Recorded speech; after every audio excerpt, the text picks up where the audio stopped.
সময় গড়াচ্ছে, জমে উঠছে ধ্বংসের খেলা। কেউ কাউকে ছাড় দিতে নারাজ, সবাই সবাইকে দেখে নিতে মরিয়া। এ যেন অগ্নিকুণ্ডে ঝাঁপ দেওয়ার মারণ নেশা। মধ্যপ্রাচ্যে যুদ্ধের ছায়া আর ঘন হয়ে উঠছে। ইরানের ইসলামী বিপ্লবী গার্ড কোর IRGC জানিয়েছে, তারা ইসরায়েলের বিমান প্রতিরক্ষা ব্যবস্থা ও ইন্টারসেপ্টর ক্ষেপণাস্ত্র মজুদের সুনির্দিষ্ট গোয়েন্দা তথ্য হাতে পেয়েছে। সেই তথ্যের ভিত্তিতে সম্ভাব্য হামলার পরিকল্পনা করা হচ্ছে।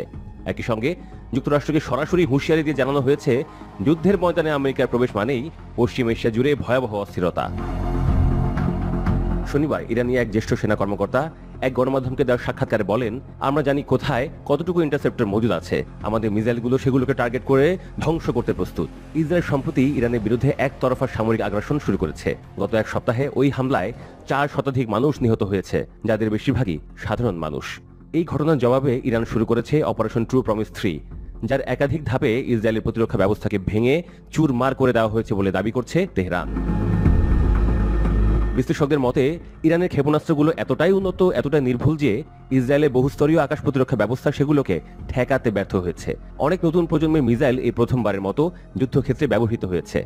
এদিকে যুক্তরাষ্ট্রের প্রেসিডেন্ট ডোনাল্ড ট্রাম্পও ইরানে হামলা চালিয়েছেন। ইরান হুঁশিয়ার করে বলেছে, আমেরিকা ইসরায়েলের পক্ষে সরাসরি হস্তক্ষেপ করে নিজেদের অস্তিত্বের জন্যই হুমকি টেনে আনল। IRGC ওই কর্মকর্তা আরও বলেন, আমরা যদি ইসরায়েলে অভ্যন্তরে আঘাত করতে পারি, তবে আমাদের জন্য মার্কিন ঘাঁটিগুলোতে হামলা চালানো আরও সহজ হবে। তবে সবচেয়ে উদ্বেগজনক হুঁশিয়ারি এসেছে ডিমোনা পারমাণবিক চুল্লিকে ঘিরে। ইরান জানিয়েছে, যুদ্ধ তীব্রতর হলে ইসরায়েলে পারমাণবিক স্থাপনা হবে বৈধ টার্গেট। অন্যদিকে ইসরায়েল এই পরিস্থিতির সত্যতা গোপন রাখতে কঠোর সেন্সরশিপ আরোপ করেছে বলে দাবি তেহরানের। ইরানি সূত্র বলছে, ইসরায়েল নিজেই বুঝতে পেরেছে তারা সামরিকভাবে পিছিয়ে পড়ছে, আর তাই আমেরিকার হস্তক্ষেপে যুদ্ধের গতিপথ ঘুরিয়ে দেওয়ার চেষ্টা করছে।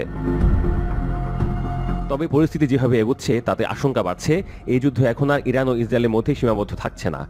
যুক্তরাষ্ট্র যদি সরাসরি যুদ্ধমঞ্চে নেমে যায়, তবে পুরো পশ্চিম এশিয়া একটি ভয়াবহ সংঘাতে জড়িয়ে পড়তে পারে। এই মুহূর্তে গোটা অঞ্চলে উৎকণ্ঠা, আতঙ্ক আর অনিশ্চয়তা। বিশ্ব নেতারা যেন নিঃশব্দ দর্শক, সবাই আমেরিকা আর ইসরায়েলের হাতের পুতুল। কারোরই যেন আর কিছুই করার নেই। আরব নেতারা গেছেন শীত ঘুমে, হাই তুলে নিন্দা জানিয়ে আবার ঘুমান।